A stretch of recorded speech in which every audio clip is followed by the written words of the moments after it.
Hello, darling. We're here today at St. Paul's Parish, Kent Episcopal Church in Chestertown, Maryland, on the East Shore, to visit the grave of Tallulah Bankhead. Over here at the main entrance to the older area, you're greeted by what remains of a absolutely gigantic 400-year-old tree. Most of the graves that are visible here are 19th and 20th century ones. However, going back to 1692,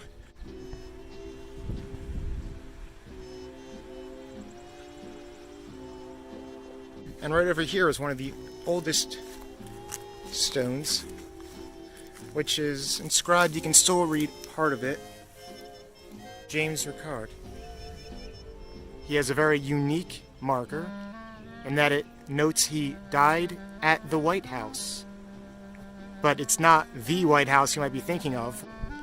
So James Ricaud, or perhaps Ricaud, as it mentions, died at White House Farm, which is also known as Stepney Manor, is buried next to his wife Cornelia. James here was a lawyer who then was elected to the Maryland State House and Senate, and then got elected to the United States Congress for 2 terms in 1855 to 1859, retiring just as the Civil War was about to kick off. And when I saw you in that movie, Lifeboat, I wanted to... May, will you please stop boring Miss Bankhead?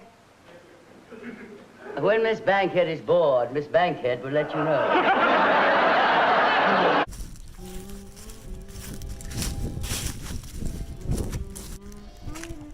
Here's the view of the mill pond.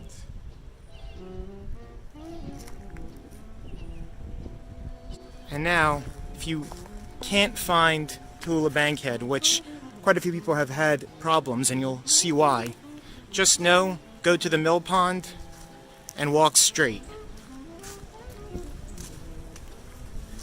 As you do, there's quite a few monumental ones. Naturally, having front row seats to the mill pond was probably enviable. We have Miriam Warren Hubbard, who had a rare collection of 18th century furniture.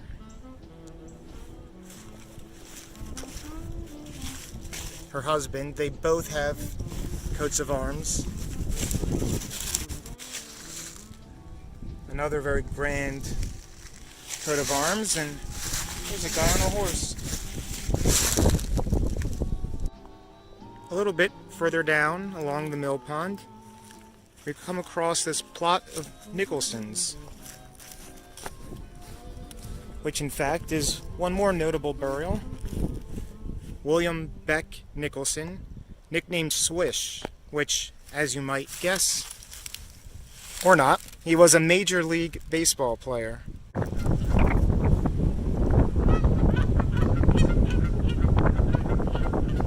We have some discord over here. Let me get this straight. Are you asking me to leave? Throwing you out would be more accurate. I have been thrown out of better places than this! You have never been in better places than this! And over here, the Stengers, who apparently are both still alive, with a little pun on their grave, stay a while and have lunch on us. Literally. Here is a little path that comes back here if you turn down the new section. But even from that road, you'd have no idea that just over here, past this white stone, at the very corner, is finally the grave of Tallulah Bankhead. She's buried next to her sister, Eugenia, who died in 1979. Bankhead had actually spent some of her last months down here in Chestertown, where Eugenia lived. And then she went back to New York City, got the Asian flu that was outbreaking at that time, and was already in a weakened condition from her very exuberant life, and was not able to withstand it. So she was brought back here to be buried in her sister's hometown. They were from Alabama. Ricky's from Cuba. Yes, I had a feeling he wasn't from Alabama. Now over here next to them, they're not the only Bankheads here. John Long Bankhead is their first cousin, so I guess it became a thing to just be buried here for the extended Bankhead family not in Alabama. Now this white stone over here for a living person is Eugenia's adopted son, William Brockman Bankhead II. His wife, Celinda, died not too long ago.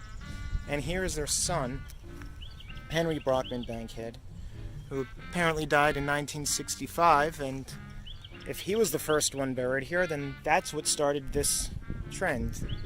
Well, he could have been moved here at some other time, but this is the wider Bankhead plot, and there's some room in the middle too, if anyone else has their eyes on that. Just behind the Bankhead stones, we have some really unique ones as well. Here is Stanley Dean Shawhan, who died at age 49, while he was the first head of the Space Physics Division at NASA. You can see a symbol here. And then, on this bench, you can see a radio telescope and a shooting star. Over here appears to be a crane. The Dohertys. This is unique in that it is perhaps the only one for two people I've seen with just one set of years. They presumably had the same. 1924 to 2019, 70 years together in life and love. An incredible actress, buried here way out of the way in a quiet churchyard along a mill pond. Mashed potatoes, Miss Bankhead? No, thank you very much. Whenever I rehearse a play, I always on a very strict diet. No, thank you. But life is short. We only pass this way once. Why not live a little?